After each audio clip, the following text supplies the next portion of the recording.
I thought I'd tell you a little bit about some of the cultures that I use in cooking and the things I make that are cultured. Starting off over here, I've got, this is white miso. This miso is made with chickpeas, which you soak and ferment a little bit, and then you mix it with the rice that has the culture applied to it. This rice was bought in Japan by a friend for me, and that is the classic miso culture. They use soya beans, but a lot of people have got intolerance to soya beans, so that's something else. This one over here, this is a 4-bean mix. So it's got red beans, and it's got barley, and it's got white beans and so on.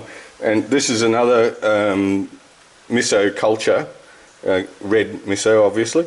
And on top is salt, and you keep applying the salt on top so that nothing in the bacteria grows. There's, in all of these miso cultures, there's quite a bit of salt. It's about 1 cup per kilo, and so the salt helps to ensure that there's no bad bacteria in the ferment.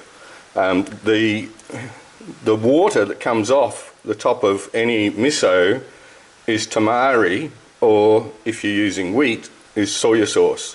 So you never throw that away. It's obviously a very good thing.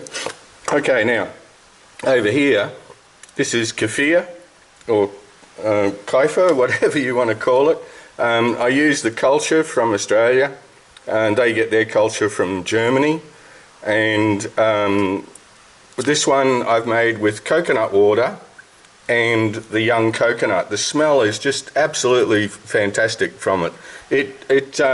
Olga makes this one with Stefano, and it turns out when they make it, they use coconut water and sugarcane juice, and it turns out like champagne with bubbles in it and so on.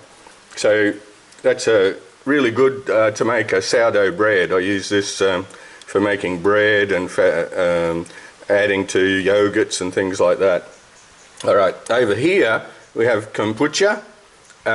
You can see on top here is the bacteria culture. This is the mother, and it's actually bubbling away because I've just added more sugar. This one is with green tea and honey, and so it's a really refreshing drink.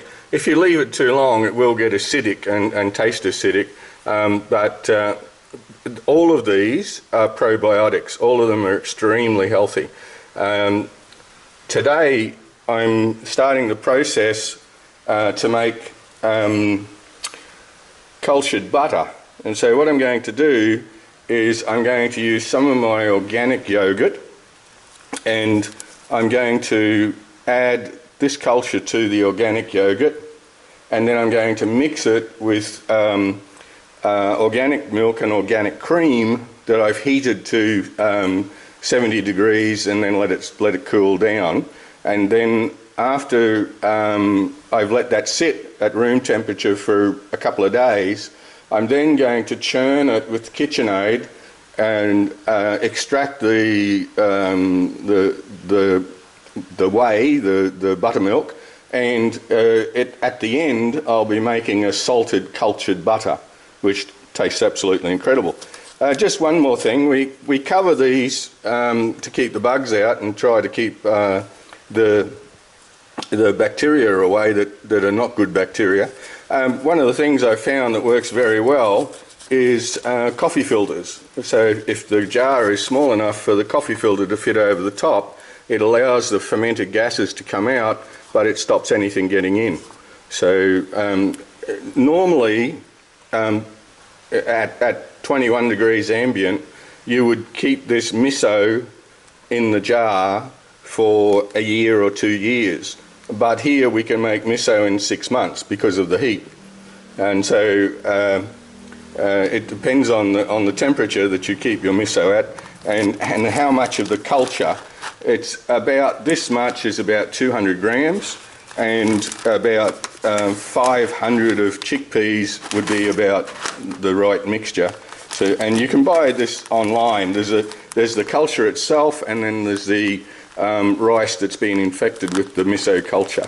And there's a whole bunch of articles that I've got on what it does and how it works and why it's good for you. But that's just 3 of the cultures, and I've got 6 or 7 that I use for making sourdough, for making yogurt, for making cheese, and so on. And there's nothing you can't ferment. You can ferment mushrooms, you can ferment all sorts of things. Catch up later. Bye.